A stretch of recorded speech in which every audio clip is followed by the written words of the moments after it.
What if we combined two neural networks together and made them compete against each other so that they could train and improve themselves without human intervention? That's what our featured AI called StackGAN is doing. It uses one neural network to generate images and another neural network within the same system to decide if the images generated are real or fake. What ends up happening is that the generative neural network improves itself at generating images based on the feedback given by the deciding network. And in the same stride, the deciding network gets better at distinguishing what's real and fake. This creates a feedback loop of continuous improvement without human intervention. The end process of this is a creation of a low-resolution synthesized image. After this, a second stage takes place. In the second stage, the AI is told to clean up any defects in the original picture, and the results are nothing short of stunning.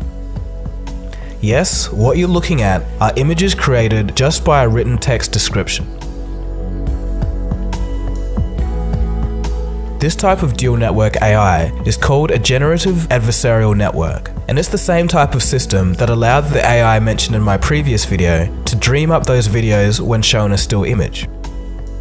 This form of artificial intelligence is actually brand new and was only invented in 2014, and already I'm beginning to think that this is one of the most powerful methods for machine learning. The text-to-image AI comes hot on the heels of an artificial intelligence from Carnegie Mellon University beating the world's best players of Texas Hold'em poker. I remember some people commenting on my DeepMind video telling me that this exact event was something that artificial intelligence has been struggling with for some time. There's also an AI that's been released by Gamelon, a Boston company. This one can rewrite its own code based on experience and probabilities rather than hard variables. Its creators say that it could make the tedious part of coding AI completely automatic. To give you an idea how fast some areas of AI are progressing, here's a clip of Jeff Dean, a senior fellow at Google's research group, giving a presentation at a TED Talk. To take an example, the field of computer vision. Every year there's a contest where teams compete to see who can give the right categories out of 1,000 different categories when given an image.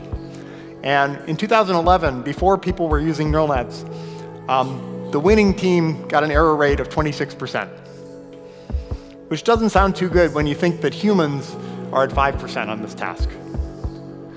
But fast forward just 5 years, and we're now at 3% errors using deep learning and much more computational power.